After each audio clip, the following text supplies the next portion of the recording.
I never thought I'd become the kind of man who says goodbye with a letter instead of looking someone in the eye. But after discovering my wife's secret dinner, I realized sometimes silence speaks louder than words. My name is Ethan. I'm 34. And this is how one restaurant reservation destroyed my marriage. It all started on what seemed like an ordinary Tuesday. Everything appeared normal. I made my coffee, kissed Claire goodbye before heading to work, and she smiled that familiar smile. But that morning, something felt different. There was a distance in her gaze, a quiet withdrawal that had been creeping in for months.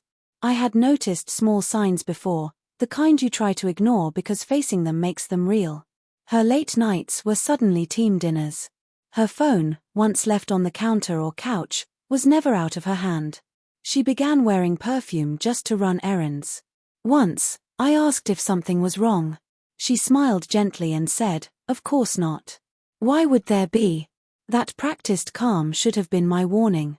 Then, about a week before everything unraveled, I saw something that confirmed my worst fears.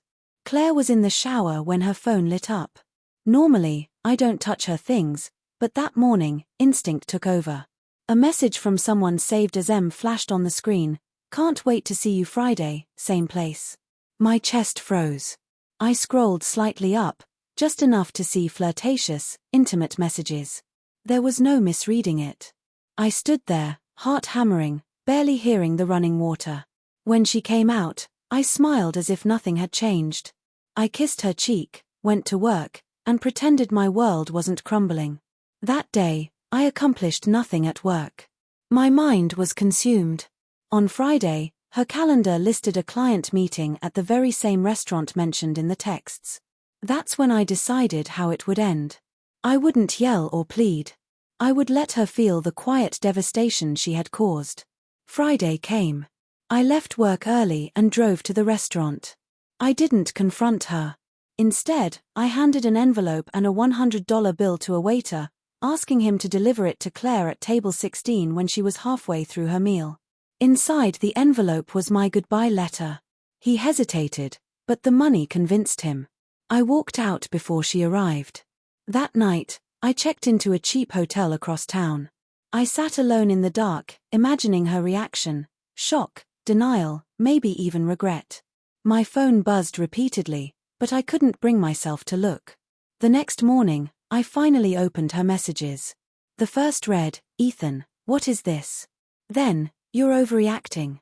And, "Please call me. I can explain." But there was nothing left to explain.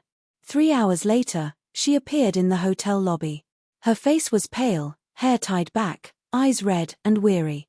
When she saw me, tears welled up. "Ethan, please," she whispered. "It's not what you think." I almost laughed, not because it was funny, but because it was so painfully predictable. I looked at the woman I'd spent 8 years building a life with and said quietly, "Then tell me what it was." Her voice trembled. "It was just one dinner. I swear I just needed to feel seen again." Her words hung between us, fragile, heavy with guilt, impossible to ignore. "You needed to feel seen," I repeated. "And you thought another man's attention could fix that." She looked down, tears streaking her face. "You don't understand," she whispered. "You've been distant. You come home exhausted. You barely talk." I felt invisible. Invisible. The word echoed inside me not as an excuse, but as a painful truth neither of us could deny. I had spent years giving her everything she ever wanted, the house she picked, the vacations she dreamed of, even that little bakery she always talked about but never opened. I helped make it real. And yet somehow, I was the one who made her feel unseen. "Do you know what the letter said?" I asked. She shook her head, barely meeting my eyes. I took a deep breath. It said, "I hope the man sitting across from you can give you what I couldn't. Honesty without guilt, attention without lies, because I can't keep loving someone who saves her smiles for another man." Her face crumbled.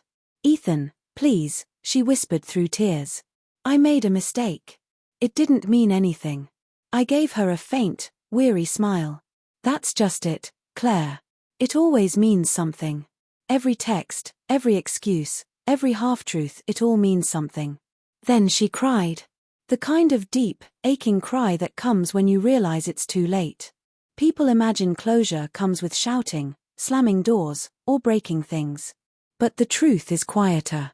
It's two people sitting in silence, both understanding that love alone can't fix what's already broken. I stood and said softly, "I've already moved out. The divorce papers are on the kitchen table. I hope you find whatever it is you were searching for." She didn't stop me. Maybe she knew it wouldn't change anything this time. Walking out of that hotel, I felt something unfamiliar, not joy, not relief, but peace.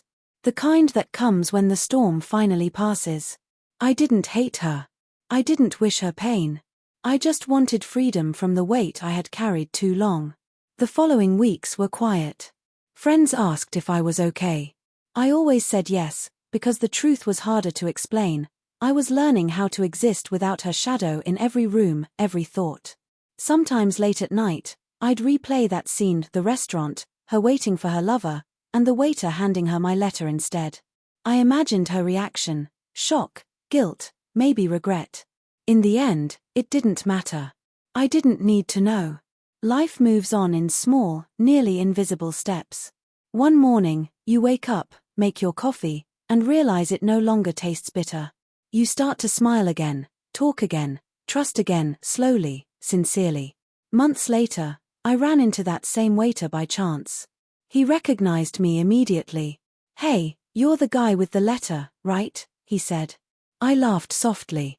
"Yeah, that was me." He shook his head. "Man, I've never seen anyone go that pale before." She just froze. I nodded. That was enough.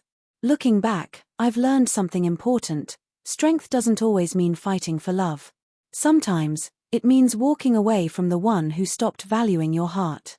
So here's my question. If you discovered your partner was meeting someone behind your back, would you confront them face to face or let silence speak for you? And before you go, if stories like this make you think, feel, or question, hit subscribe. Every week, we share real stories that reveal just how fragile, complicated, and powerful human emotions really are.